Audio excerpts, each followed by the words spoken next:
Persoalan maksud ayat Al-Quran wa ma arsalnaka illa rahmatan lil alamin, ayat 107 surah Anbiya.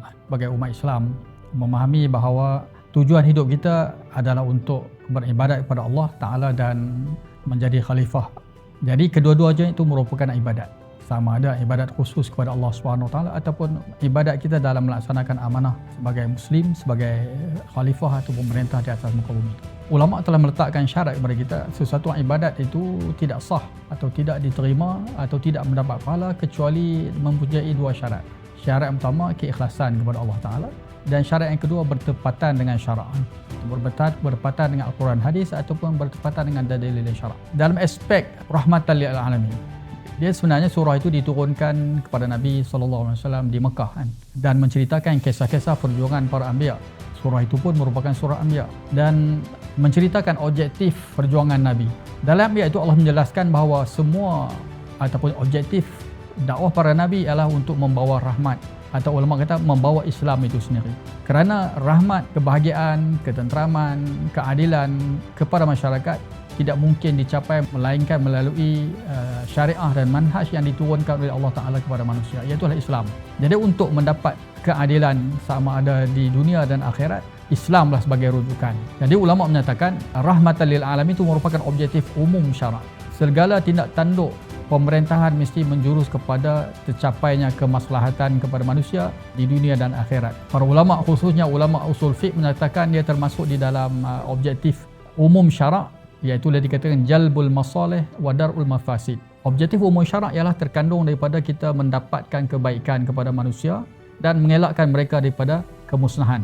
Ulama juga berbincang siapakah yang layak ataupun berhak untuk menentukan kemaslahatan atau kemudaratan. Jadi yang layak, yang berkuasa untuk menentukan satu benda itu maslahat atau tidak, hanya Allah SWT atau syariat Islam ataupun pendapat yang berdepatan dengan ijtihad para ulama. Yang dimaksudkan dengan rahmat ataupun kemaslahatan itulah tentulah kemaslahatan yang bertepatan dengan nas-nas syarak. Sesuatu benda yang bercanggah dengan nas syarak maka dia bukan maslahat. Jadi neraca kita sebagai orang yang beriman, orang Islam, menetapkan bahawa aktiviti politik mereka, aktiviti sosial mereka, aktiviti keagama mereka tak bercanggah dengan dalil syarak. Ramai umat Islam hari ini berbincang tentang objektif syarak sebagai asas ijtihad dalam menentukan satu polisi. Ijtihad menggunakan maqasid syarak bukan bermaksud kita boleh terlepas bebas daripada dalil-dalil qat'i daripada Al-Quran. Apabila ada sana ada dalil Al-Quran yang mengharamkan, yang memerintahkan ataupun apa saja, dalil Al-Quran lebih utama dipatuhi sebelum kita berqiyas kepada objektif umum syarak yang terlalu umum. Objektif umum syarak itu apabila dibincangkan tentang maslahatan, ulama kata di sana ada maslahat yang muktabar, ada maslahat yang ghairu muktabar.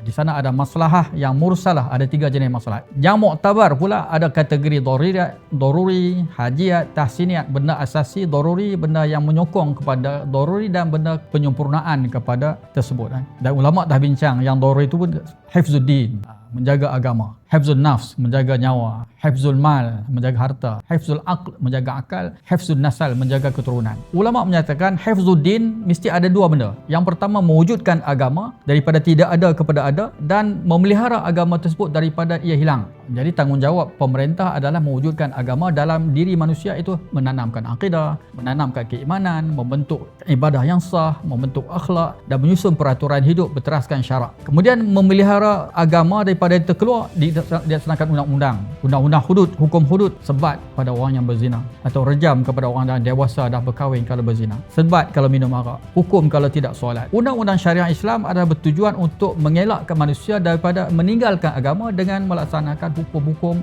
disyariatkan oleh Allah SWT. Itu yang dikatakan hifzuddin, menjaga agama. Bukan maksud hifzuddin ialah kita mengiktiraf semua agama dan memberi sokongan kepada semua agama dan membenarkan semua agama itu bebas. Sedangkan umat Islam bertanggungjawab membawa manusia ke syurga. Macam mana nak bawa ke syurga kalau kita biarkan mereka dalam syirik, kita biarkan mereka di dalam menyembah berhala, kita membiarkan mereka melaksanakan dosa-dosa besar. Toleransi yang melampau, kebebasan yang melampau, itu bukan maksud menegakkan agama. Dan syiar yang berkaitan dengan membawa rahmatan lil alamin dengan tujuan untuk membebaskan golongan liberal untuk melaksanakan apa saja keinginan hawa nafsunya, itu adalah kebebasan itu sebenarnya membuka laluan pada masyarakat untuk masuk neraka. Sebagai umat Islam yang berpegang dengan Al-Quran dan Sunnah, selamatkan semua manusia. Umat Islam mesti menjadi contoh contoh pendakwah yang membawa naratif yang betul di dalam statement politik mereka. Sebab itulah di dalam bab politik ini juga sebenarnya ulama telah menegaskan apabila mereka menghuraikan tentang lakum dinukum waliyadin.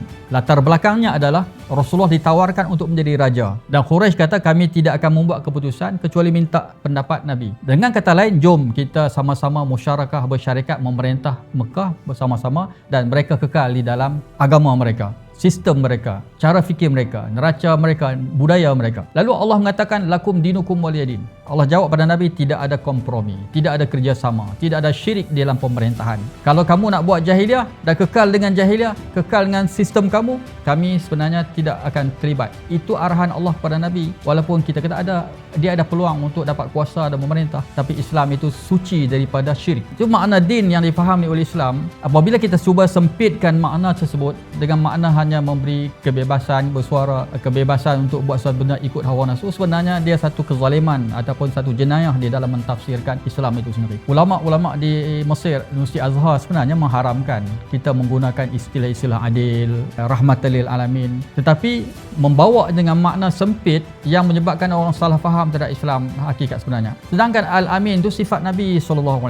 Dan orang yang amanah dalam Islam ialah orang beragama Islam. Orang bukan Islam tu tidak ada makna amanah di dalamnya. Dia tak boleh jadi saksi pun. Jadi itu perkataan amanah. Begitu juga adil. Adil dalam Islam pun sama juga. Keadilan Islam ialah seorang yang tak melakukan dosa besar, tidak syirik, baru dia adil. Kalau dia syirik, dia melakukan dosa besar, dia tidak adil kepada Allah Ta'ala. Jadi mana istilah keadilan, istilah amanah itu sifat alamin Nabi, istilah rahmatan lil alamin ialah satu istilah besar. Tetapi apabila kita mengambil nama-nama tersebut, tujuan dan objektif hanya nak mengelabui masyarakat awam untuk menyokong agenda yang bercanggah dengan asas Islam, maka dia ada satu jenayah dan bertepatan dengan fatwa Al-Azhar, dia ada haram. Haram orang menggunakan istilah-istilah Islam ini dengan matlamat atau cara yang tidak menepati kaedah sebenar ulum syarak. Jadi umat Islam perlu menilai perjuangan Islam ataupun sama ada dalam politik khususnya adalah perjuangan untuk melakukan ibadat kepada Allah. Kita beribadat kepada Allah di dalam politik. Bagaimana Allah Ta'ala cerita dalam Quran dalam surah Al-Baqarah ketika Nabi berhijrah dari Mekah ke Madinah, dan di Madinah Allah kata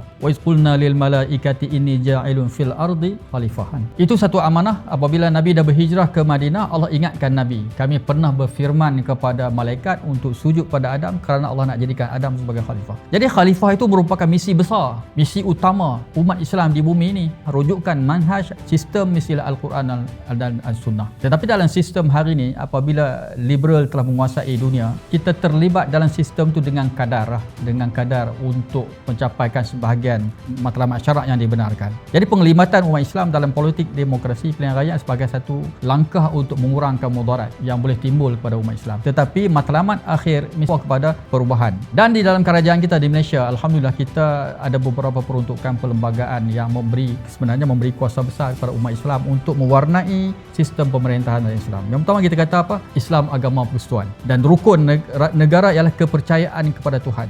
Umat Islam sebenarnya, ahli parlimen Islam boleh untuk menyusun sistem pemerintahan negara ini ikut acuan Islam. Mereka boleh. Apabila mereka melaksanakan, dia tak bercanggah dengan perlembagaan. Kekuatan yang sudah ada di dalam sistem politik kita, Islam agama persekutuan, hak orang Melayu yang beragama Islam, dan dalam masa sama bangsa lain, umat lain bebas untuk melaksanakan agama mereka selagi mana mereka patuh pada perlembagaan. Sebenarnya apa yang sudah ada dalam perlembagaan kita sebenarnya sudah memberi hak yang besar kepada bukan Islam untuk hidup di Malaysia. Sebab terbukti sejak zaman sejarah, Islam tidak pernah menzalimi orang bukan Islam dalam sistem pemerintahan Islam. Yang menzalimi orang lain adalah kerana manusia itu sendiri menjadikan politik sebagai matlamat untuk mencari keduniaan. Itu bercanggah dengan hasrat atau politik Islam yang sebenar. Makna rahmatan lil alamin ini, umat Islam dia bertanggungjawab dengan nas Al-Quran. Apabila bercakap tentang teks Al-Quran, dia bertanggungjawab untuk mentafsirkan Islam berdasarkan neraca syarak. Dia tidak boleh menggunakan pemikiran sendiri, kerana mentafsirkan Al-Quran dengan pemikiran sendiri tanpa rujuk ulama ada satu kekufuran kepada Allah Subhanahu Wa Taala. Sebab itulah sama ada kita nak menggunakan slogan rahmatan lil alamin ke, nak namakan kita amanah ke, keadilan ke, kalau kita sebagai seorang Islam, kita wajib untuk melaksanakannya ikut makna istilah yang telah diiktiraf oleh ulama, bukan dengan tujuan untuk membina naratif sahaja, menarik masyarakat kepada sokongan, tetapi agenda perjuangan sebenarnya bercanggah dengan syarak. Dan golongan-golongan yang tidak beriman, golongan yang kufur, ada mereka yang akan mencabar kebangkitan Islam. Mereka akan menggunakan ekonomi, kuasa politik, apa sahaja, media dan sebagainya untuk menghalang kebangkitan Islam. Maka umat Islam perlu pilih siapa di kalangan parti politik ataupun golongan yang beragenda yang bersama Islam. Silap pilih, mereka memberi penyaksian yang salah juga terhadap kehendak Allah Subhanahu Wa Taala.